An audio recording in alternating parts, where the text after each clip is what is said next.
हाय दोस्तों, good morning everybody. आज मैं आपके सामने फिर एक वीडियो लाया हूँ जो इससे पहले मैं आपको भेज चुका हूँ। Present definite tense, present continuous tense, present perfect tense और प्रेजेंट परफेक्ट कंटीन्यूअस टेंस। मैंने आपको इससे पहले 4 टेंस पढ़ाए थे। आज मैं आपको स्टेप 5 यानी कि पास्ट इंडेफिनिट टेंस स्टार्ट करने जा रहा हूँ। चलिए, जी हाँ दोस्तों, आप मेरे साथ में कॉपी किताब लेके बैठ जाइए। आज मैं आपको अभी सबसे आसान ट्रिक मैं आपको टेंस ही सिखाने जा रहा हूँ, जिससे आप सीखेंगे सबसे आसान ट्रिक पास्ट इंडेफिनिट टेंस बनाने का तरीका। चलिए चलते हैं दोस्तों, पास्ट इंडेफिनिट टेंस यानी कि स्टेप नंबर 5। तो चलिए हम लोग सबसे पहले चलते हैं पास्ट इंडेफिनिट टेंस। अब देखिए पास्ट इंडेफिनिट टेंस क्या होता है। सबसे पहले हम लोग जाते हैं पहचान। क्या जाते हैं? पहचान क्या होता है? सबसे पहले लोग पहचान सकते हैं ताकि कौन से वाक्य टेंस है। यदि कोई टेंस आपके सामने आता है और लास्ट में वाक्य लास्ट में देखते हैं क्या है, उसी से हम लोग पहचानते हैं क्या है। तो चलिए पहचान देखते हैं क्या है। जिन वाक्यों की क्रिया के अंत में ता था ती थी ते थे। जी हाँ दोस्तों, आपने सही सुना है। जिन वाक्यों की क्रिया के अंत में ता था ती थी ते थे आ ई ये आदि शब्द आते हैं तो वह फिर पास्ट इंडेफिनिट टेंस कहलाता है। क्या कहलाता है? पास्ट इंडेफिनिट टेंस कहलाता है। क्या कहलाता है? पास्ट इंडेफिनिट टेंस कहलाता है। ताथा तिथि का क्या मतलब है? ताथा तिथि तेथे। जैसे वह कानपुर जाता था, मीना सच बोलती थी, वह पूजा करती थी। ताथा तिथि तेथे का ये मतलब है। अब आप कहोगे कि सर ये आ ई ये का क्या मतलब है? तो आ ये का मतलब ये होता है जैसे वह कानपुर गया आगे जी आ, उन्होंने चाय पी आ गई जी पी आ गई, वे कानपुर गए पी आ गया। यानी कि जिन बातों में लिया दिया पिया आया गया ली दी पी, ना तो इसके पीछे हा हो और ना तो था हो, ना हा हो ना था हो, तो ऐसे बातों को पास्ट इंडेफिनिट टेंस कहते हैं। जी हाँ दोस्तों, सही सुना है, पास्ट इंडेफिनिट टेंस कहते हैं। अगर लास्ट में ता आएगा तो था जरूर आएगा। यदि लास्ट में ता आएगा तो था जरूर आएगा, और लिया दिया पिया आया गया आएगा तो इसके पीछे कुछ नहीं आएगा। तो ये पास्ट इंडेफिनिट टेंस कहलाता है। क्या कहलाता है? जी हाँ दोस्तों, पास्ट इंडेफिनिट टेंस कहलाता है। अब मैं इसके बाद जो मैं पास्ट इंडेफिनिट टेंस के वाक्य बनाने के लिए अब देखते हैं, चलते हैं वाक्य कैसे बनते हैं। तो देखिए सबसे आसान ट्रिक, सबसे आसान तरीका। और देखिए मेरे साथ में बहुत ध्यान से पढ़िएगा। अभी आप लोग अभी सीखेंगे, अभी 10 मिनट में आपको पास्ट इंडेफिनिट टेंस बनाना सिखाएंगे हम। चलिए चलते हैं वाक्य बनाने के लिए। चलिए देखते हैं। I we you they he सी, ये क्या होते हैं? ये प्रोनाउन होते हैं। क्या होते हैं? प्रोनाउन। यदि आपसे कभी भी क्वेश्चन में पूछ लिया जाता है कि प्रोनाउन क्या होते हैं, तो आपको बताना है I we you they he she, ये होते हैं प्रोनाउन। क्या होते हैं? जिसको बोलते हैं हिंदी में सर्वनाम। क्या बोलते हैं? सर्वनाम। जी हाँ दोस्तों, सही सुना है, सर्वनाम। तो चलिए चलते हैं। I we you they he she it, एक वचन कर्ता व बहुवचन कर्ता, इन सभी कर्ताओं के साथ साधारण वाक्यों में मुख्य क्रिया की सेकंड फॉर्म का प्रयोग करते हैं। जी हाँ दोस्तों, सिंपल टेंस। चलिए मैं आपको बताएं साधारण वाक्य होते हैं जिन वाक्यों में क्या और नहीं ना हो। जिन वाक्यों में क्या और नहीं ना हो, ना तो इंट्रोगेटिव हो ना निगेटिव हो, बिल्कुल सिंपल हो। कैसा? बिल्कुल सिंपल हो, यानी कि साधारण हो,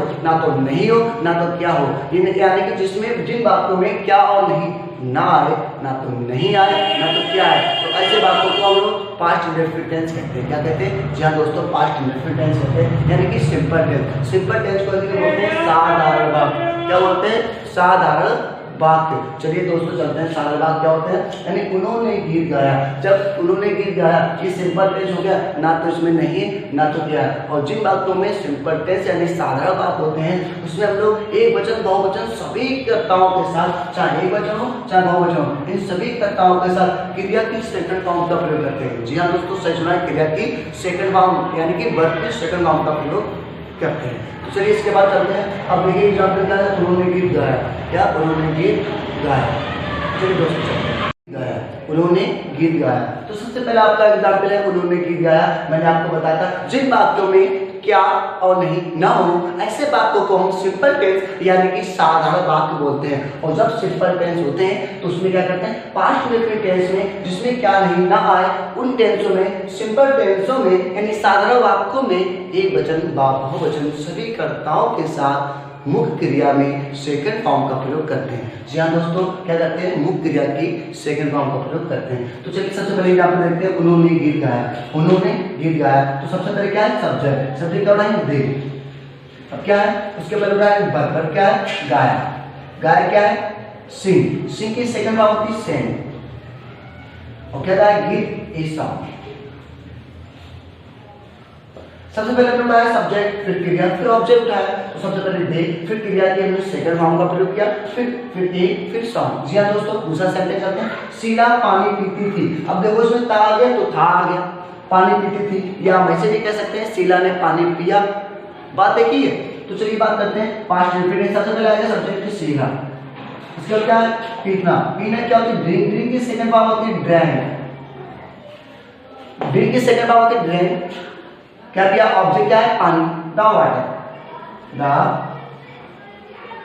द वाटर। उसके बाद चलते हैं मैंने गीत गाया। मैंने गीत गाया। तो सबसे पहले क्या है? Subject I.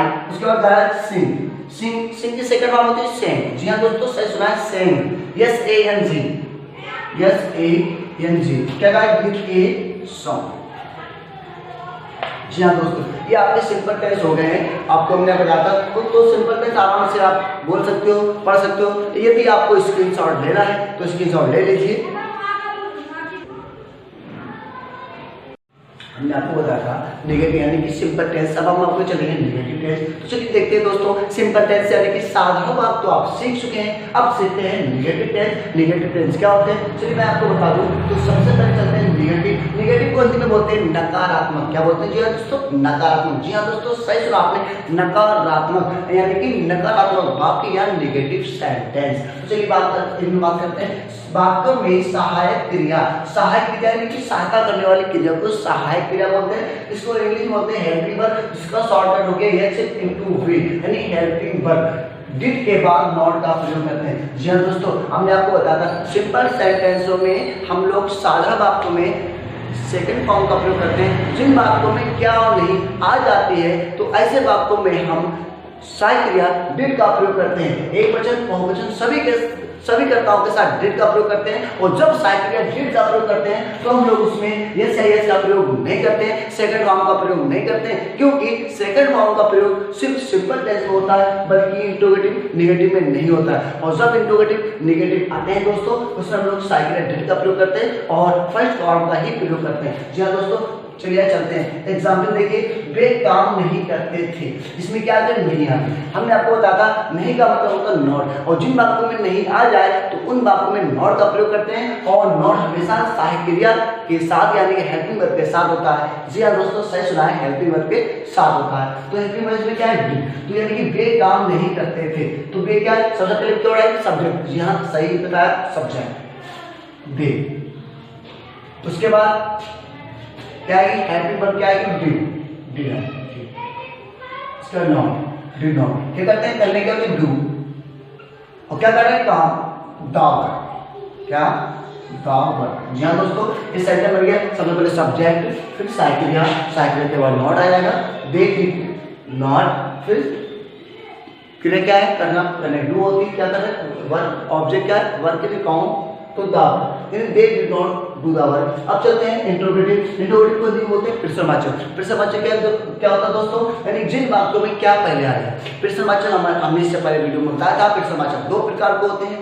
नंबर 1 जिसमें प्रश्नवाचक पहले आता है, नंबर 2 जिसमें प्रश्नवाचक बीच में आता है। तो चलिए दोस्तों, बीच में तो हम आपको अगली वीडियो में बताएंगे। ये आपका है कि जिसमें प्रश्नवाचक पहले आता है यानी जिसमें क्या पहले आया, और जिसमें क्या पहले आता है उसमें दोस्तों सहायक क्रिया पहले आती है। जी हाँ दोस्तों, सहायक क्रिया पहले आती है। इसमें क्या वाक्यों में डिड को कर्ता से पहले रख देते हैं। यानी कि क्या वे झूठ बोलते थे? क्या वे झूठ बोलते थे? तो यानी कि क्या वे झूठ बोलते थे, तो यानी कि क्या पहले आ गया, तो डिड पहले आएगा। और क्या दे की क्या होती है? दे, फिर आएगा सब्जेक्ट। उसके बाद क्रिया क्या है? बोलने। बोलने क्या होती है? झूठ बोलना। झूठ बोलना पूरी होती है टेल ए लाइन, और टेल की सेकंड फॉर्म होती है टोल्ड। क्या होती है? टोल्ड।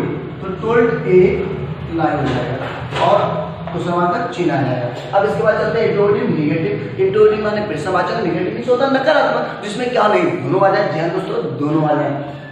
तो जिसमें दोनों आ जाए उसमें क्या होता है? वाक्यों में डिड को कर्ता से पहले और नाडु कर्ता के बाद रखते हैं। जिन वाक्यों में क्या और नहीं दोनों आ जाए। जी हाँ दोस्तों, आपने सच सुना है। जिन वाक्यों में क्या और नहीं दोनों आ जाए, क्या भी आ जाए नहीं भी आ जाए, और क्या के लिए सहायक क्रिया पहले, फिर सब्जेक्ट, फिर नॉन। पहले सहायक क्रिया क्या का प्रयोग है? सहायक क्रिया क्या है? डिड। उसके बाद सब्जेक्ट, उसके बाद सब्जेक्ट क्या है? वी। उसके बाद अगर नहीं नॉट, तो क्या करना है? पूजा करना है। पूजा करने की पूरी होती है वर्शिप, तो वर्शिप कर दो WORSHIP वर्शिप। तो ये आपका बन गया सेंटेंस। हमने आपको बताया था यानी कि जिसमें क्या नहीं दोनों आते हैं, क्या किए साइक्रिया पहले, फिर करता के बाद नॉट आता है। जिसमें क्या नहीं दोनों आ जाए उसमें हम लोग क्या साइक्रिया पहले फिर सब्जेक्ट फिर नॉट का प्रयोग करते हैं। देखिए दोस्तों, आप चाहे तो स्क्रीनशॉट ले सकते हैं और ले लीजिएगा। तो सबसे पहले हम आपको बताते हैं, स्क्रीनशॉट हमने ले ली। हमने आपको कहा था सबसे पहले यदि हमारी आपको वीडियो पसंद आई हो और पढ़ाने का तरीका पसंद आया हो तो दोस्तों मेरी आपसे एक विनती है, तो सबसे पहले इसमें लाइक करना ना भूलें, सब्सक्राइब करना ना भूलें और बेल आइकन की घंटी जरूर दबाएं कृपया, क्योंकि इसके बाद जो भी मैं आगे अगली वीडियो डालना चाहूँगा तो सबसे पहले आपके पास नोटिफिकेशन आ जाएगा और जिससे आप आसानी से हर वीडियो में देख सकते हैं। मेरा पढ़ाने का तरीका पसंद आया तो लाइक जरूर करें। यदि कोई प्रॉब्लम आई हो, कोई वीडियो में दिक्कत आई हो आपको, तो कमेंट्स में जरूर लिख के भेजें। ये दोस्तों ये मेरा आपसे कहना है, यदि कोई प्रॉब्लम आए, यदि कोई और चीज़ की वीडियो आपको चाहिए या कोई और चीज़ आपको पढ़ना हो तो कमेंट्स में लिख के भेजिए, हम आपको उसकी वीडियो जरूर बना के भेजेंगे, ये मेरा वादा है। अब आगे देखिए, ऐसे ही आगे स्टेप बाय स्टेप आपके सामने वीडियो आती रहेंगी, स्टेप बाय स्टेप आपके सामने वीडियो आती रहेंगी और आप देखते रहेंगे। तो चलिए किसके द्वारा? महफूज सर के द्वारा, यानी इस चैनल में आपका स्वागत है। ये चैनल आपके महफूज सर के नाम का चैनल है, यानी कि महफूज सर क्लासेस। जी दोस्तों धन्यवाद।